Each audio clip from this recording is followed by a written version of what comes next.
एक बार की बात है, एक गांव में एक लड़का रहता था जिसका नाम राहुल था। राहुल के ऊपर अपने परिवार की तमाम जिम्मेदारियां थीं, क्योंकि उसके पिता का कुछ साल पहले निधन हो गया था और वह घर का सबसे बड़ा बेटा होने के नाते घर की आर्थिक और सामाजिक जिम्मेदारियां उठाने लगा था। अपने सपनों और शौक को भुलाकर वह दिन रात काम करता था, जिससे वह न अपने दोस्तों से मिल पाता था, न ही अपने लिए समय निकाल पाता था। धीरे धीरे उसकी जिंदगी की चमक फीकी पड़ती गई और वह खुद को बेहद उदास और थका हुआ महसूस करने लगा। एक दिन उसके एक पुराने दोस्त ने उसे एक साधु के पास जाने की सलाह दी, जो शहर से थोड़ी दूर एक पहाड़ की चोटी पर रहते थे और जिनके पास लोग मार्गदर्शन के लिए आते थे। राहुल ने सोचा कि शायद इस साधु से उसे कुछ ऐसा मार्गदर्शन मिल सके जो उसकी उदासी भरे जीवन को फिर से नई रोशनी दिला सके। अगले दिन राहुल उस पहाड़ की चोटी पर पहुंच गया। वहां पहुंचने पर उसने देखा कि साधु ध्यान लगाकर बैठे थे। राहुल ने अपने जीवन की सारी समस्याएं साधु को बताईं।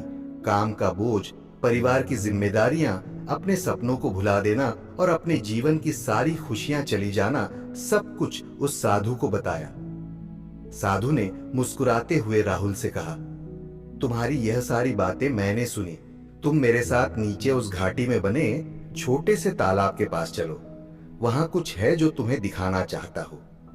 अब राहुल को कुछ समझ नहीं आया, लेकिन वह साधु के साथ तालाब की ओर चल पड़ा।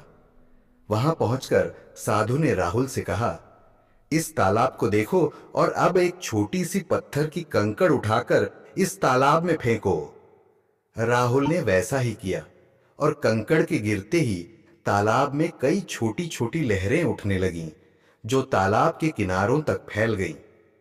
साधु ने राहुल की ओर देखा और कहा, देखा, एक छोटी सी कंकड़ ने तालाब में कितनी लहरें उत्पन्न कर दी, पर ध्यान देना, उन लहरों के बावजूद तालाब ने अपनी गहराई और शांति नहीं खोई। यही जीवन है।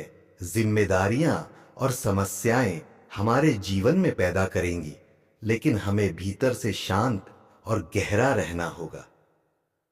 राहुल ने ध्यान से साधु की बातें सुनी और उसे एहसास हुआ कि जीवन में हर छोटी मोटी पल की लहरों से प्रभावित हुए बिना भीतर से शांत रहना ही आवश्यक है।